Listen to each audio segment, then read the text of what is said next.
appreciate you guys joining us. We're going to talk a little bit about kind of how to begin mapping the journey of an Agile transformation. So if you look at it, right? So webinar 1 in this particular series, we were talking about a kind of a well-worn topic that I like to cover, which we call the 3 things, right?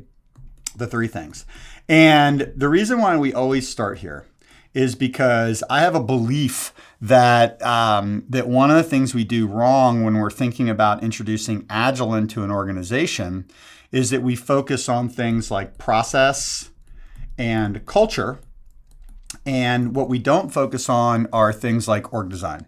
And to me, org design, or basically in effect, the way we form teams and the way we give them backlogs and the way that that team is able to produce working test software is actually a more important indicator or precursor of success than how well you teach folks Scrum, right? And so like what we hypothesized a couple of weeks ago was this idea is if I can create a team of 6 to 8 people, give them everyone and everything necessary to be able to deliver this working tested increment of software, minimize as many dependencies as we possibly can, right? That's the idea of encapsulation, right? Minimal orchestration.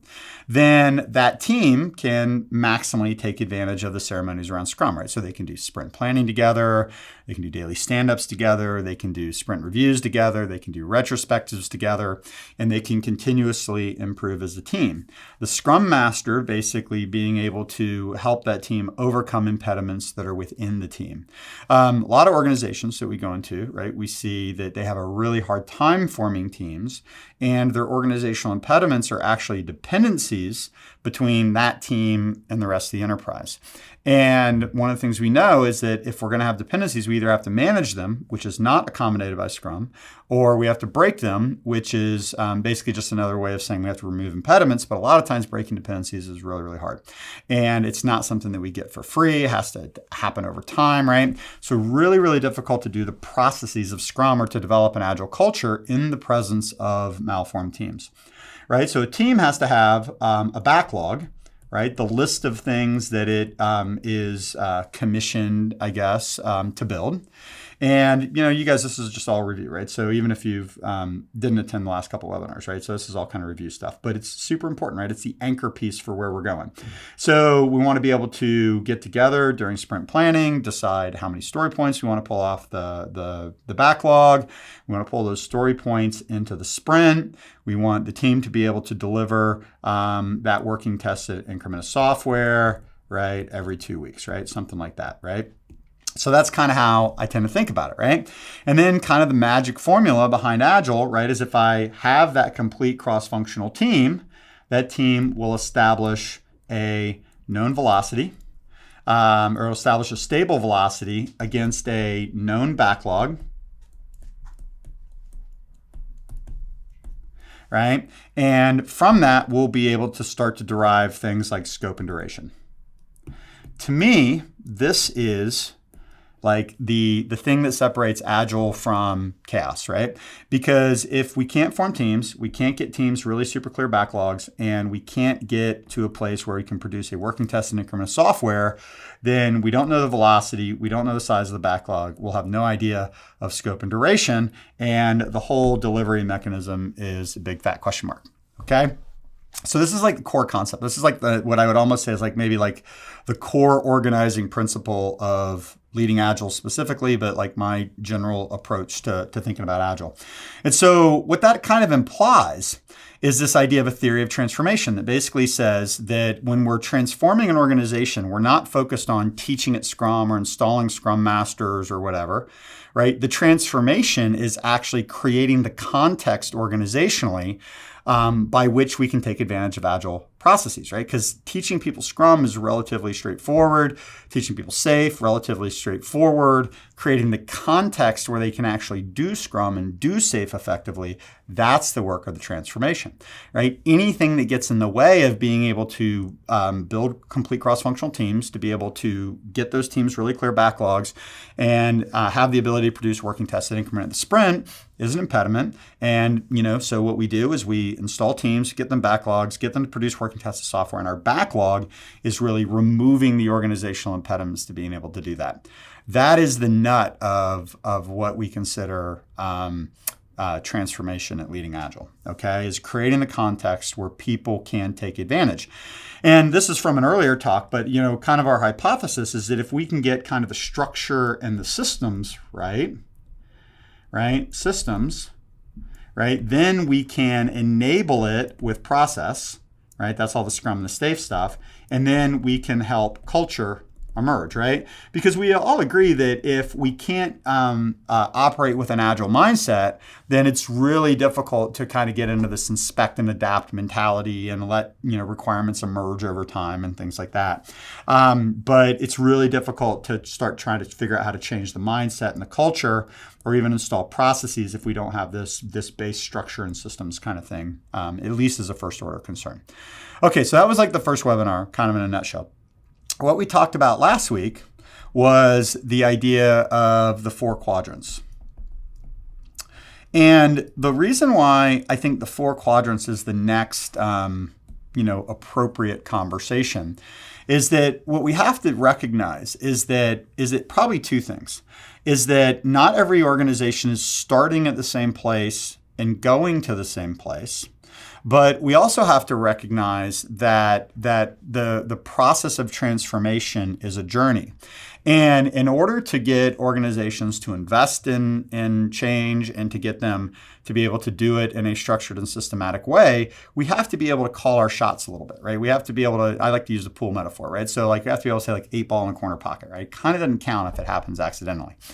And so this really kind of emerged out of some thinking that I was doing about 8 years ago, maybe 9 years ago at this point, and we've really kind of evolved in it, and it feels like physics to me, right? It feels like that this is the way the world works, but I'm going to kind of just give you guys a quick refresher on this, right? So what we talked about in the 4 quadrants was this idea that some organizations are built for predictability, some organizations are built for adaptability, some markets are built for emergence, right? That basically means that we don't really know what we want to build, and we're going to build little bits. We're going to get feedback. We're going to A/B test. We're going to see what people want to buy, see what they'll use, and then we're going to emerge a requirement set based upon the feedback and response for our customers. The other side of that equation is this idea of convergence, where we basically at least have a solid hypothesis on what we want to build. We actually probably even have time and cost constraints, right? So this is kind of traditional project management where you want to have fixed time, fixed costs, fixed scope, that kind of a thing. And what we're really trying to do is take risk and uncertainty out of the delivery process, okay? So we have organizations that are built for predictability, organizations that are built for adaptability, and markets that are kind of pre-wired for emergence. And we have markets that are pre-wired for convergence. And so that implies 4 quadrants, right? This is why we call it 4 quadrants, or sometimes we'll call it the Leading Agile compass. And so we have 4 potential states, right? So we have the predictive emergent state, we have the predictive convergent state, we have the adaptive convergent state, and the adaptive emergent state. So if you want to go into more depth into the reasoning behind this, that's what last week's webinar was about. But what we find is that in the predictive emergent, the organization's built for predictability, but things are changing all the time because we don't know what to go build, right? This tends to be a very chaotic environment. It's very emergent. Emergent's not the right word. Heroic was the word I was looking for. It's heroic. A lot of times we'll get things done in this quadrant by the really strength of personality of individual players, things like that. This is not where you want to be as an organization, but most organizations that want to adopt Agile find themselves starting off in this quadrant. The predictive convergent quadrant is where more traditional PM home bases. There's a lot of things that you can do here using Agile tools and techniques, a lot of lean stuff that you can do, program portfolio management, lean program portfolio management. You can do Scrum in this quadrant. You typically tend to have a lot of dependencies in systems, right? So there's a lot of things that will keep you in this quadrant that have to be changed. Some of them are organizational, some of them are technology dependencies, things like that. But there's a valid case for some pieces of your organization need to stay in this quadrant. Systems of record, things that like mainframe mainframe stuff, things that aren't worth investing in the decoupling of systems and breaking dependencies. The adaptive convergent quadrant is where I believe is Agile's home base, right? So you might have, SAFe that kind of lives on the border here. You might have things like Scrum and XP that live out here more on the adaptive side, but they're also focused on meeting commitments like at a sprint level or a release level, things like that. As you get up into this upper right quadrant, you might think of things like Less or maybe Nexus, some of the scaled Scrum methodologies. And then you get up into the upper right quadrant and you're starting to be in the world of what I might call like lean startup. I might think of like Alistair Coburn's Crystal Clear living up here, where it's really about complete cross-functional teams. It's about, just total inspecting and adapting, like listening to your market, right? Responding, sensing and responding, right? That kind of a thing. So like what we were trying to get out of like last week's conversation was this idea that, different organizations have different starting places and different organizations have different destinations depending upon, kind of what their business objectives are, what their constraints are, what constraints they're willing to break, right? That kind of a thing. So we kind of got into this idea that, this tends to be the world of, maybe if you're getting into like the Gartner bimodal thing, right? So this is like Gartner mode 1, right? I think this is like Gartner mode 2. Right? You could use like an app store API metaphor, right? Because if you guys think about like the App Store, like I guess Google Play or the Apple Store, right? These are things that can change all the time. These are things that need to be more stable. I come out of financial services, so this is like your online banking app, right? But here's like your bill payment processing engine and things like that. Things that can change pretty easy, things that have to be exactly right to the penny, okay? And so there tends to be a correlation, right? These tend to be like more mainframe type systems, things that are harder to change. These things tend to be more, web-based or mobile apps and things like that, right? There's some things that kind of need to live in this middle place, right? And again, it's just like anything. It's like there's no hard, fast rules. It's just kind of a way of thinking about it. And so what we were hypothesizing, right, last week was that in these quadrants, the change process is a bit of a journey, right? And we were talking about, I think I mentioned Scott Selhorst, who works with us here at Leading Agile, came out of a consultancy that he still has called Tyner Blaine, and or maybe that's his blog. I'm not sure exactly if that's the name of his company too, but was basically kind of approaching this from a product perspective. And one of the things that we were talking about, right, is that if you're starting up here in chaos, and if you want to go to Agile, straight from chaos to Agile, if the conditions aren't right within the organization, right, what you kind of have to do is you have to create a pocket, right? You almost have to create kind of like a lab environment up here where you create this entity organizationally that is decoupled from the rest of the enterprise. And you give it everything it needs to be successful, right? So you give it the dedicated team, you give it some autonomy over its backlog, right? It's probably greenfield, so you can build it with like continuous integration, continuous deployment, right? DevOps, right? All that kind of stuff, like from the very beginning. And what you generally find if you're trying to create a lean startup type of experiment within your organization, that's a great way to do it. But you have to create it totally on its own. And what I would hypothesize is that we've validated the hypothesis at this point. It's probably more of a theory, I guess, is that if you're going to do this, it's going to be totally separate. And the processes that make this work are not going to be applicable over here because the fundamental ecosystem isn't in place to be able to do it. So what we see in a lot of companies we go into, and sometimes it's companies that are working with other consultancies and things like that, but what they'll end up doing is they'll end up doing an agile transformation and they'll build this kind of labs ecosystem. They'll reduce budget from the rest of the organization to pay for it. And this will work, right? Because we know that Agile works. We know that when you create teams and give them backlogs and allow them to produce working test software on regular intervals, we know that works. But the methodology that you validated over here in this quadrant isn't generally applicable in the rest of the organization. So what we find is that the pattern is that this works, and it actually makes the performance over here worse. And if that's your goal, right, to deprecate the stuff that's in chaos, which I can understand that, and only build stuff that's over here, right, that's a way you can do it. That's not transformation to me, right? That's like building new and it's abandoning the old. You can decide to do that, right? So no value judgment, right?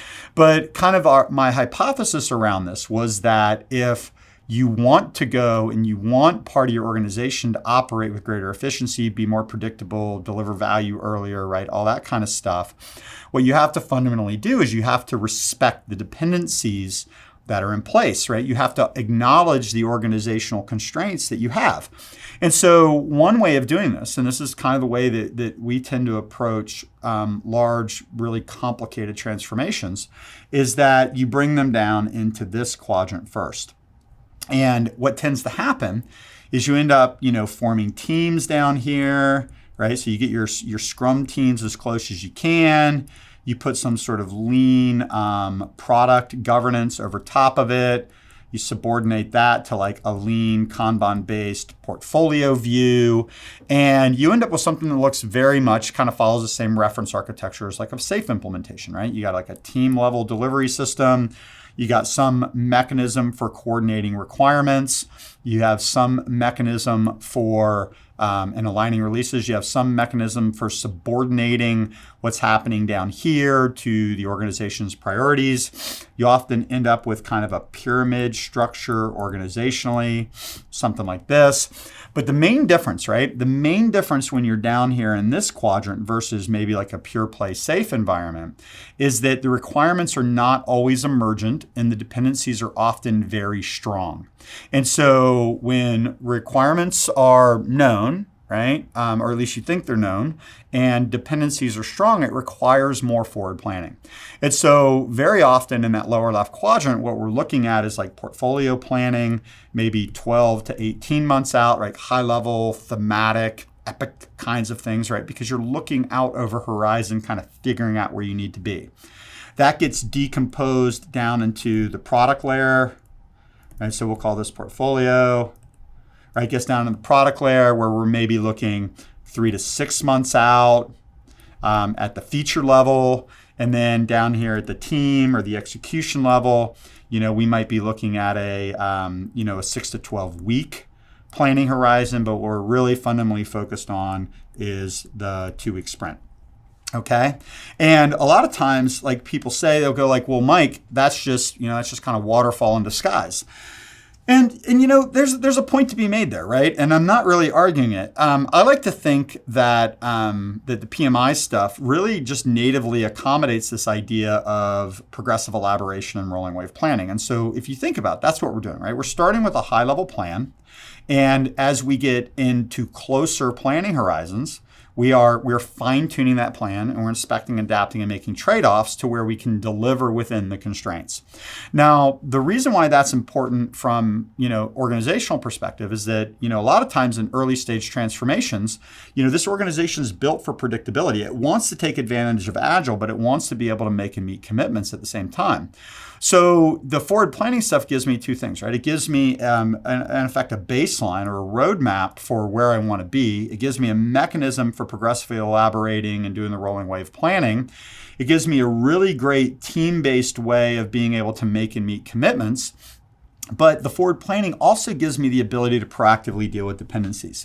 And so one of the most destabilizing things that you can do to an organization is install Agile and operate as if dependencies don't exist. Because we know that dependencies do exist, right? And so when you're operating as if they don't, when they really do, what tends to happen is that you get late resolution of dependencies. And when you're doing late resolution of dependencies, especially high-risk dependencies, especially architecturally significant dependencies, right? Then what starts to happen is that you get this tremendous amount of variability. And so people they take the easy stuff first, they start doing the stuff that's within their control. Late in the release or later in the roadmap, they start dealing with the architecturally sensitive stuff or architecturally significant stuff. And they realize that some of their underlying assumptions weren't right about size and scope and complexity or even technical feasibility. And then next thing you know, right, projects off the rails. Just as kind of a quick methodology geek aside here, I kind of cut my teeth early in PMI and some of the RUP stuff. And when we were like in the early stages of kind of thinking through this back in my check-free/Fiserv days, we actually modeled the RUP phases up here as like inception, elaboration, construction, transition. And so we were funding inception projects, elaboration projects, construction projects, right? Because what was happening is that we were keenly aware that we had to validate the business hypothesis. We had to validate the technical hypotheses. And then once those were validated, then we could start building and we could start focusing on handing off.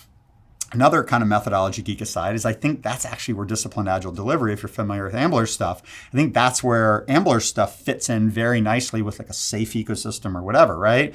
So you think about disciplined agile delivery, which is really just like how do you sequence work, right? How do you coordinate architecture? Where does architecture come in, right? All that kind of stuff, right? I think it comes in, largely, especially in a large organization, at the top layer of a multi-tier stack. Right? But the point that I want you guys to take away from this is that in the presence of dependencies or within an organization that values predictability and planning, there's a lot of agile stuff that you can do in that lower left quadrant. But it's not going to feel like you want it to feel, right? It's not going to be as adaptive as you would like it to be. But, the rule is that dependencies get in the way of agility. So you either break them or you manage them. And so managing dependencies is a compensating control on top of agile in the presence of dependencies or other constraints. Down here in this lower right quadrant, right, what you're going to find is that you're going to find that some parts of your organization need to stay in this quadrant. Right? And like I said, either because the business, the ability to make and meet commitments either needs to be there and be very precise, or the dependencies aren't worth breaking economically over time. But there's going to be some pieces that are going to need to either be here or maybe start here, right? That kind of a thing. So where you have the opportunity to build teams, where you have the ability to do lightweight coordination between teams, right? You can start to think about pure play Scrum, right? In XP, you can maybe start to think about some lightweight coordination using Scrum of Scrums. You can start to think about things like less, right? But the hallmark to me of this quadrant is that we've begun to start to break some dependencies. Organizationally, we're starting to think about reducing batch size, aligning around value, things like that. And we can start to really look at what would it look like if we were able to fund teams or groups of teams, or maybe value streams, right? If we want to look at it that way, right? Things that are really, really difficult to do when all the value streams intersect. So as we start to move in this quadrant, right, we start to realize that the attributes of being in the lower right quadrant are things like smaller batches, right? Smaller batches of requirements. I would say team or value stream based funding. And smaller batches, team or value stream-based funding. Yeah, that's probably it, right? And basically what I'm saying is breaking dependencies, right? So less dependencies. That was the word I was looking for. So less dependencies. Okay? So if we have small batches, we have team or organizational value stream-based funding, and we have less dependencies, then we can start to think about really operating in this way. If we want to truly be kind of in this lean startup, I would suggest that we really have to have teams probably, right? So I think teams are pretty critical in all these levels, right? Maybe they don't have to be as well defined, right? Possibly it just depends situationally. I think backlogs can be a little bit higher level in the sense of like thematic goals or problems that we want to define or markets that we want to explore, what have you. And the idea of working tested software can be on sprints, or it can be more frequently, it can be more continuous, right? It can be all kinds of different things. Because what we have, right? So what makes this possible is that we have a team that is dedicated to focusing on a singular business problem. They're funded to go solve that problem. And the outcome that they're actually looking for is more like revenue-based or exploration-based or learning-based or whatever, right? It doesn't matter as much exactly what we build because we're not really making commitments because we know that our market is more emergent up here. So the thing that we have to realize, right, and I'm just doubling down on this point, is that the methodology that you pick is either A, going to be dictated by the ecosystem that you're in, right? You have teams like this and you have business problems like this, right? By all means, right? Do lean startup. You have teams that are very loosely coupled, technologically and organizationally encapsulated, working on business problems, able to deliver in smaller batches, things like that. By all means, teach those people Safe or Scrum or XP or whatever. Over here, right, where we have like tons of dependencies and the organization is expecting us to be able to have some semblance of delivering against a roadmap or being able to make and meet commitments, right? You're going to have to take something like Safe or the patterns underneath Safe, and you're going to probably even have to amp them up and do more forward planning than Safe even prescribes, okay?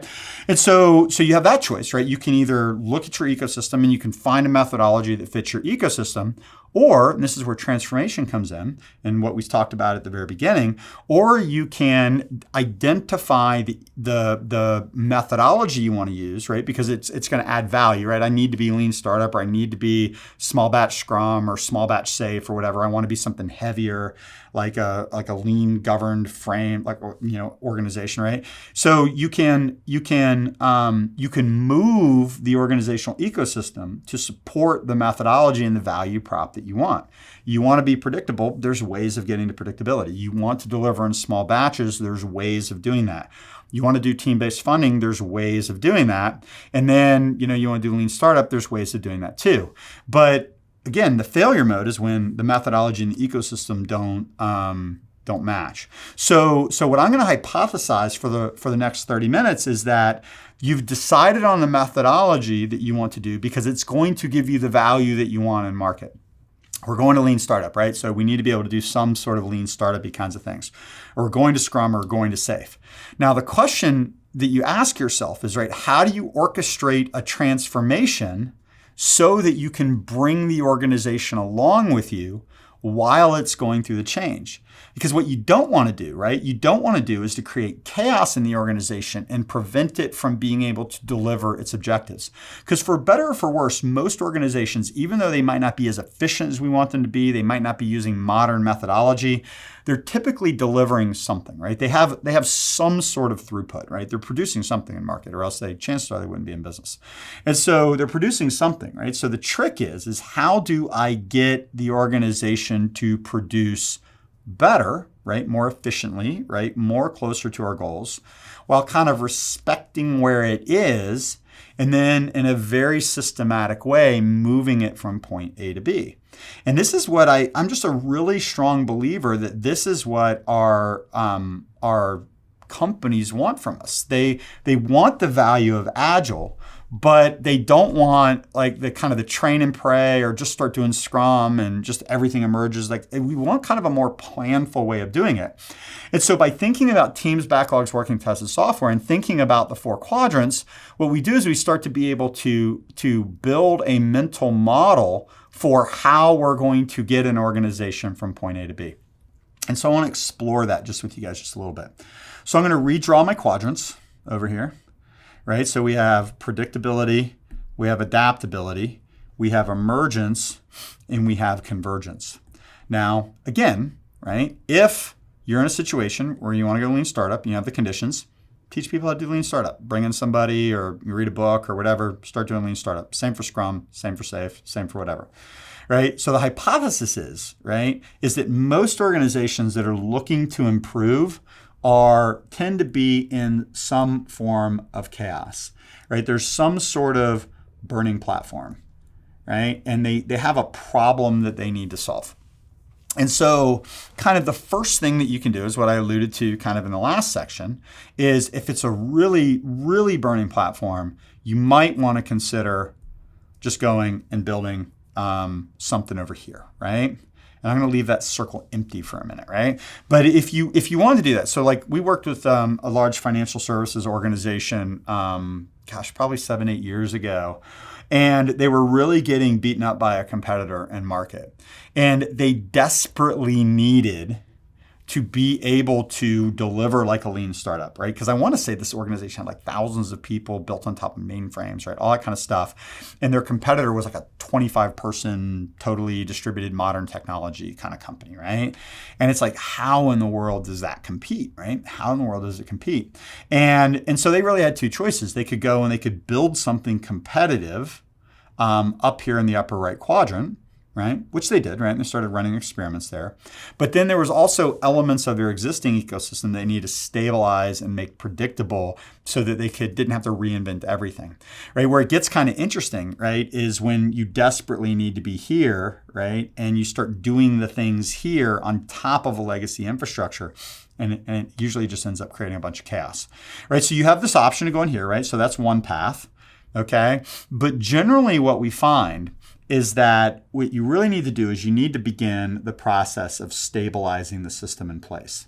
And so I'm going to introduce a concept to you guys. So there's two words that we use, and I want to flip into kind of my native language around this, is we talk about the idea of base camps, and we talk about the idea of expeditions. So I'm going to define expeditions, right? So we're going to define a base camp as an intermediate state that has certain organizational attributes. It has certain performance characteristics that when you start to go down the path of transformation, you can actually measure, we spent this money, we made these changes, we hired these consultants, we did this training, right? We did this stuff, and the organization has a predictable outcome for that investment of time and money. Okay, so if I were using like my traditional PM words, right, I might just consider this, it's just a milestone, right? It's something that we can invest money in, right? We can invest time, we can invest energy, we can take risk to do, right? That gives me a predictable state, okay? And then expeditions for us are the group of teams. And I'm gonna add to this, and the governance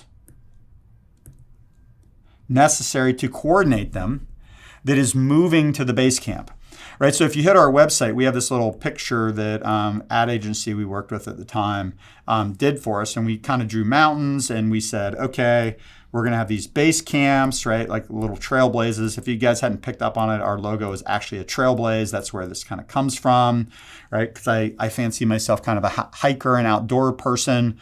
And so like, I'm not like quite brave enough to go like try to do something like, Everest or base camp at Everest or even anything like that. But I like to hike around the mountains in North Georgia, right? So the idea of trailblazers was very present in mind for me when I was, when we were building the brand around leading Agile. So that little logo that you see on our chest or on my shirt, right? That's a trailblaze, right? That's the idea, right? And so the trailblaze is like a base camp marker, right? It's like, lets us know that we're on the right path. And organizations need to know that they're on the right path. And so we have this idea of the people, right? The teams down here. I don't know why I drew everybody with like heads on their feet, but you get the idea, right? People, right? And they're moving to these different base camps, right? To get to the other side, right? Where they can, be successful, make money, do whatever it is they need to do in market. So that's the idea of the metaphor. Expeditions, groups of people moving through base camps. Now, one of the things that I know that I did intentionally, and I actually looked this up and made an intentional decision around this, like is an expedition the group of people, or is it the journey itself? And so we decided that an expedition was a group of people, like the expedition is going to base camp 3. And so the particular path that they're on, right, through the base camps, we called treks, right? So we have this idea of a trek, right, which is basically the definition of the journey, okay? And so one of the things that's tough, right, is that this is an idea, right? This is an organizational metaphor. It's like a pattern. It can be implied in a lot of different ways, right? So thematically, base camps can be whatever you define them to be. Expeditions can be whatever you define them to be. And treks can be whatever you define them to be. But what we generally found is when I went out and started talking about this, people are like, well, what's base camp 1? What's base camp 2? What's base camp 3? So I'm going to try to straddle a line between giving you guys some specificity, because I think it's useful specificity, but also wanting to anchor you on the pattern so that you can more generally apply it into your context. And so we articulated 5 base camps, right? So we have base camp 1, base camp 2, base camp 3, base camp 4, and base camp 5. And the way that we define these things, right, just as because I think it's useful, right, and it's close enough in most organizations that it kind of works, right? And so base camp 1 for us is this idea of stabilizing the system, right? And why is stabilizing the system the best place to start? Most organizations, we've talked about this before, but most delivery organizations and their business partners are in a lot of chaos, and they're in a very low trust kind of environment. And a lot of times the language that I hear out of the Agile community is well, you need to trust us, and we're going to do our thing, and we'll do the best thing we possibly can. But the problem is the business needs to do 10 times more than the organization can even do on its best day, right? So it has 10x the demand. The capacity is what it is, and the capacity is even unstable, right? And so that manifests, it's I've got a certain amount of capacity.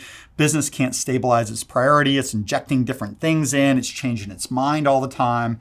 A lot of times that's an artifact of the organization isn't really good at doing what it says it's going to do. So it misses a delivery date and the business says, okay, well, I'm done with that. Let's do something different, right? It's pivoting and all this stuff, right? And it creates chaos. And so my general hypothesis is that when you want to introduce change, the thing that we're changing, right, which usually starts with IT, needs to stabilize itself first. Right? It needs the ability to be able to make and meet commitments. It needs the ability to do what it says it's going to do. Dennis Stevens, sometimes, if you guys have ever been doing his lean coffee, he talks about, I just hope I can get this right. It's build a reliable system that you can delegate into. Right? So what we want is the delivery organization to be reliable so that the business can put requirements input into it can put need into it, and then it'll get something out that it values in a reliable, predictable way, right? You think about it, right? It's a team, backlog, produces working test software, right? It's really kind of where we're going with this. And so the first step is we're going to stabilize a system in place. We're going to form Agile teams around business capabilities or products or feature sets, right? That's non-trivial, right? That's hard to do. Requires some business architecture and some org design. But the idea is we want to organize around our teams around business capabilities, features, products, value streams if we can, right? And then we're going to recognize the dependencies that are in place, and we're going to orchestrate the dependencies using a program or product layer, subordinate it to a portfolio, a lot of the stuff that I was drawing over here on the other slide. But what we're going to do is that the base camp is basically going to say within the first 3 to 4 months for this particular expedition, we're going to get these 7, 8, 9 teams to a reliable, predictable state using Scrum at the team level, lean, Kanban-based program and portfolio governance. Right? We're going to forward plan out at a roadmap level. We're going to do the 3 to 6 months in the middle of feature decomposition. We're going to do rolling, 3 to 4 sprints of sprint level stuff. And what we found is that in most organizations, you can stabilize a delivery system rather effectively and rather quickly if you're not super hung up on Agile mindset, are we doing pure Agile? This is Agile, this isn't Agile. We're being super pragmatic about the methodologies and things we choose. Way more forward planning than we want, right? We recognize that's a compensating control in the presence of dependencies and given the organizational mindset and constraints. But what we're doing is we're building a reliable system. Okay? We're building a reliable system that the business can delegate into and predictably get out of it what it wants. Okay? So that's the first step, base camp 1. Base camp 2 is we are going to start thinking about how to reduce batch size. Base camp 2, right? So we're going to reduce batch size. Now, we're working on better language for this, right? So one of the alternative expressions we use is we say make smaller bets, or sometimes we'll say make better bets, like that kind of a thing. We were exploring some of that language even this morning. Right. So, but the idea is that we want to reduce the size of the things that we're putting into the pipe so that we can put things in market more frequently and get things back, right? So we make smaller bets that we're validating more frequently so the quality of our bets can get better and better over time. And you do that through reducing batch size, okay? And so what kinds of things have to happen? A lot of times you have to like change the inputs into the portfolio process. Sometimes it means leaning out your deployment cycles. Sometimes it means getting better at DevOps and CI/CD. Sometimes it means getting better at integrating development and testing cycles. Right? There's lots of different things that you can do, right? Different strategies depending upon the context to reduce batch size and to put yourself in a position to make better bets. Now, one of the things that's really fascinating, and this is where like we struggle as a consultancy, is that sometimes the performance characteristics of the organization just getting to Basecamp 2 are so much better than they were before, is that everybody kind of wants to stop. And what I would say is that probably about 60% of the time in most large organizations, Basecamp 2 is absolutely sufficient. The problem with Basecamp 2 is that the coordination costs at the product and portfolio layers are still relatively high. We still have a lot of coordinating entities in those ecosystems. And when you have coordinating entities, the ability of the individual teams to respond to change dynamically is insufficient. And then another thing, and this is kind of one of the things we were exploring this morning, Chris Beal and I were on the phone like right before I walked in here, and we were talking about the idea of the organization needing to be able to align with the demands of the market and to dynamically change its structure based upon the needs of markets and as they emerge, right? And so like a lot of times in Agile, we're really thinking about like, how do I change like what I'm building into the product in order to be able to build a better product? But what does it look like when the product needs to fundamentally change, or the organization needs to change because the product isn't even directionally doing what it needs to do, right, for the future. And so when you're dealing with coordinating layers, you're inherently doing dependency management. When you're doing dependency management, it means that everything's kind of hooked together, right? Ideally, right, as we start to think about moving into Basecamp 3, what I want those teams or the organizational units to start to decouple from each other, right? A lot of times there's even an opportunity at this stage to kind of reorganize teams, right? Because we see where the costs of coordination are. And so we can go from like business capability models to more value stream models, right? There's an interesting opportunity here, right, to reevaluate the structure. But the net is a lot of times what we'll call Basecamp 3, break dependencies. And again, looking for a better word for that, but this idea of break dependencies. And why is that important, right? Because an organization with dependencies broken between its constituents is going to give us two things. It's going to reduce coordination costs and the amount of compensating controls and ceremonies that we need to be able to coordinate across teams. But it's also going to give those units the ability more effectively to dynamically respond to the market, right? So we can take the people in one particular group and deprecate the value stream that they're working on and deploy them to a different value stream. Like that's really difficult to do when everything's all intertwined, right? So there's an interesting thing going on in our thinking about this in terms of like, what is Basecamp 3? Is Basecamp 3 just solely about decoupling dependencies? Or is Basecamp 3 around, is there an opportunity for value realignment when you do that? And I think the idea is yes and it's very contextual, right? Depending upon what you need to do. We're exploring the idea that you could actually go from Basecamp 1 to Basecamp 5 and stay business capability aligned. You absolutely could, right? Some organizations absolutely need to do that. There's going to be some organizations that as you start to move to Basecamp 3 and decouple, you need to think about value realignment and now that you don't have the dependencies, right? So it's kind of like can be different things to different things, right? And so the thing that we were geeking out on before, which is really fascinating, is I'm reading a book called Lifespan. It's about aging. So I'm turning 50 this month. And so I'm thinking a lot about the next 10, 20 years and staying healthy and staying fit and all that kind of stuff. So I'm reading this book called Lifespan. and it was talking about like DNA and epigenetic expression of DNA.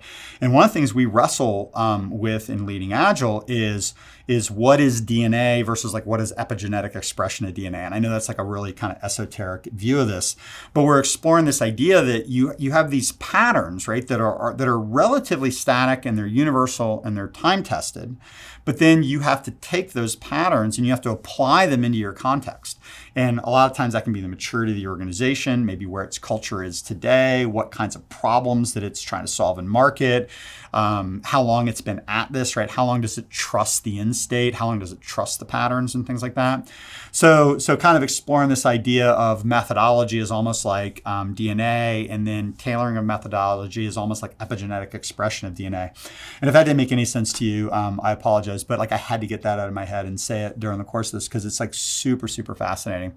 I'm this big believer, like when you start to see different fields of science like start to intersect, you start to kind of develop truths, right? And it's like an indicator that like something you're sniffing down the path of is kind of true, right? So we have this notional idea that if we break dependencies, we not only create the opportunity for teams to operate more autonomously, but we create the opportunity for the organization to realign more dynamically around value, and then ultimately be able to respond to changes in market need as an organization more effectively. Not just the requirements that come into a static organization, but the organization itself dynamically changing.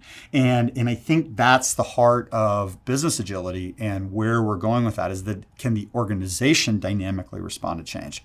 It's really fascinating, right? The organization almost is like a living organism, a cellular structure, right? Super fascinating stuff. Should write a paper. I don't know if I have the patience to do it. So I'll just get on the phone and just talk about my ideas with you guys. And then maybe somebody else can go write a paper on it or something. So anyway, so we have this idea of breaking dependencies and creating the opportunity for organizational realignment, dynamic reallocation of resources, things like that. And then you have this idea that once the organization is decoupled, right? One of the big themes that we've been working on with some of our larger clients is this idea of projects to products. And it's a common thing. Like I'm starting to hear that language come up quite a bit in the industry, because we've known for a long time that a project-based funding model is less than ideal for an Agile ecosystem. But the problem is that in the presence of dependencies, functional silos, right, all this Basecamp 1, Basecamp 2 stuff, it's really difficult to go to team-based or value stream-based or business capability-based funding models, right? Really, really difficult to do. You could probably do a whole talk on why that's hard, but it's hard, right?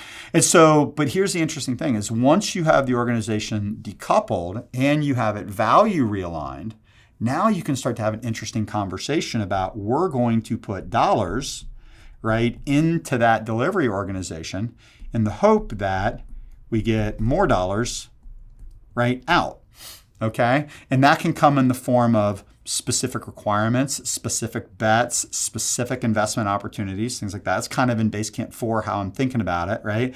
So we have specific investments to get specific ROI. Okay, and so that's this whole idea of projects to products and what it looks like. But doing these early stages of the transformation is really I believe a necessary precursor to being able to do this in a way where you actually have a valid hypothesis. Like put these dollars in, I'm going to get these dollars out. That's a reasonable bet. Asking an organization just to put dollars in and desired outcomes in when you're down here and everything's tightly coupled, I think is a bad bet. I wouldn't do that if I was a leader of an organization. So I think it's a tough thing to ask them to do, right? Because it's that cartoon I talk about all the time, right? Scientist here, scientist there, math here, math there. And then it's like a big cloud in the middle. It says, then a miracle happens. One scientist says the other, I think you need to be more specific in step 2. And so while we probably all agree in principle that we want to get to a place where we're putting dollars in and dollars out, and this team gets to decide how it happens, right? Until we've gone through some of this early stage transformation work, that's not really a great bet for the organization, right? We're saying basically then a miracle happens. And we know that in order for this to work the way we want to, we have to have encapsulated organizations that have the ability to decide. Till we've created those conditions, we can't really do projects to products. Right? We have to create the conditions where projects to products works, right? And then the last bit might be is more the lean startup where I have these decoupled organizations. I'm basically just putting in goals and dollars, right? And I don't know what outcomes that I want, but I'm hoping that it produces more dollars. Okay? You can do that once the organization is used to funding delivery units to get specific outcomes, right? And so that's kind of like the net of what we're talking about here.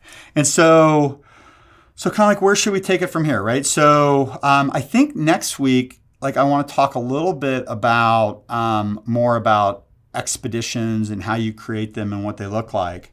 But maybe the last thing that I'll give a little bit of a nod to, and I think it kind of ties back into the whole DNA epigenetic expression kind of thing. And the reason why I think this is such an interesting metaphor to think about this is that these are basically, like I said, these are just patterns, right?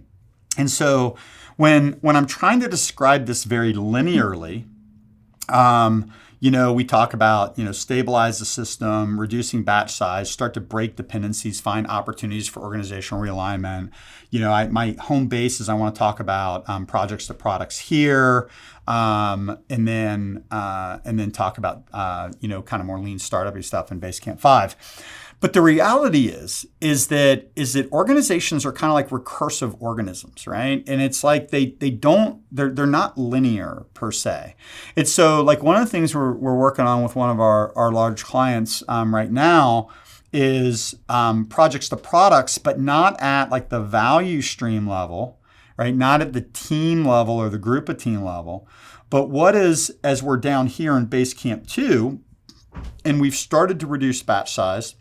We've maybe broken some like macro level dependencies, right? Because you think about it, dependencies can be broken at the organizational level. They can be broken at the work group level. They can be broken at the value stream level. They can be broken at the team level, right? So it's like, so what you start to find is that sometimes you break dependencies like on the outside container, and you can start doing projects to products at the outside, right? And then as you mature that container, right, you start to decouple further within it, then you're doing projects to products one level down.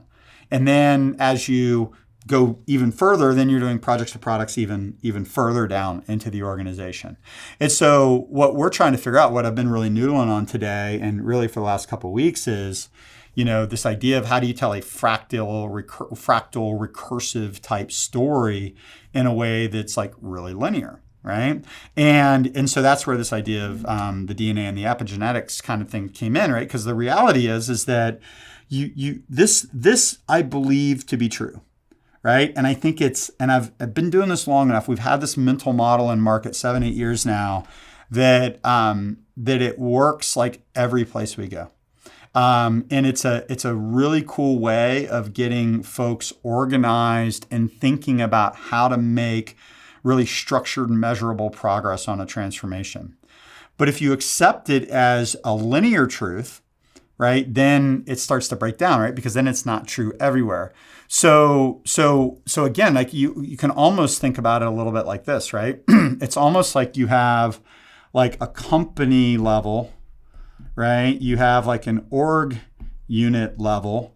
You have like a portfolio level.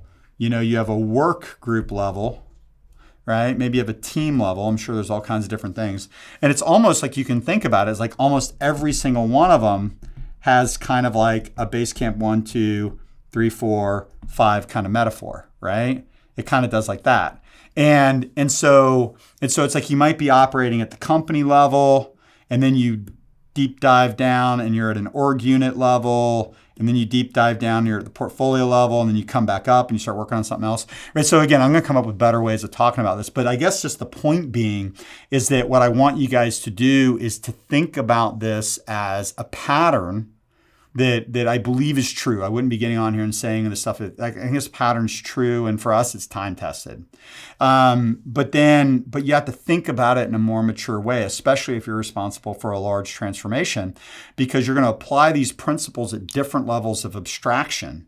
Right? It's almost like peeling the onion, right? You peel off this big piece, right? It kind of goes through its thing. And then while you're doing some stuff down here and you're going up and you're down, right? So I'm going to figure out a better way of talking about it, but that's like what's in my head. So I want to like share that with you guys today. So I think we got like 5 minutes, and I think I'm at a good stopping place, because if I start talking any further, I'm going to end up going into base camps and outcomes-based planning. And I'm going to go like one level deeper. So next week we'll talk about how to orchestrate this in a way to get it really, really super clear so that your stakeholders, right, the people that are investing in your transformation can see exactly where you're trying to get and exactly how you're trying to get there and exactly how they need to participate, because it's not a black art, right? There's things that you need to do. When you anchor through this lens of I'm forming teams, building backlogs, producing working tested software, installing structure, governance, and metrics to get to Basecamp 1, which is a set of organizational and performance characteristics, right? That's a doable thing, right? That's something that you can plan out, 90, 180 days, and it's very quantified. And so we're going to go a little bit deeper into that. Tim, do we have any questions, right? Anybody trying to hit with anything? This topic of transformation being fractal or nested. Yeah. The big challenge is trust and alignment when the conversation is traversing these. Yeah, it's super tough, right? Again, I feel like I'm like super geeking out today. So just fun fact about me, I have a degree in computer science. And it's funny, it's like, this is 30 years ago I was studying this, but there's this idea in computer science of a recursive descent parser. And what they're having us to do is to take basically to build like a compiler, right? And as you start parsing the letters and lines of code, right, you call modules that like go deeper and deeper and deeper and then come back out and deeper and come back out, deeper and come back out. And so that's a little bit like what we're doing, right? At times, it's like depending upon the conditions in the organization, we might, catch an outside loop, and then that's like a really friendly loop, and then we start breaking it, and then we get some of those loops that are friendly, some that are not. So we go into the friendly loops, build some trust, come back up, earn some trust with the non-friendly loops, go deeper down in. And so what I generally find, and this is what's tough about this stuff, is that I think most human beings don't really do well with abstraction, right? They don't really do well with using like DNA epigenetic metaphors, and they don't do well with fractals, and they don't do well with like metaphors like recursive descent parsers, right? And so like I'm kind of geeking out with you guys today because that's just kind of where my headspace is. But generally what I'm trying to do is to tell enough of a story that it's directionally correct, that I know that I can achieve the outcomes that I want to achieve within the frame of the story, but I actually recognize that it's way messier underneath, right? And that's another way of saying it's fractal, right? It's nonlinear. It's just like it's messier in real life than what you tell the story. And so I think the idea of building trust is that you have to tell a story that's close enough to reality that people can see how to interact with it, and it's not overwhelming and it's not super complicated. But then through like trust and transparency and feedback loops and metrics and all the different things that we talk about as well, right? Then you build relationship at the execution level, right? So we're thematically aligned. Like we need to go to California and we're going to go through these states to get there. And we're going to get to California, right? But then I'm going to give you updates every week about how we're progressing.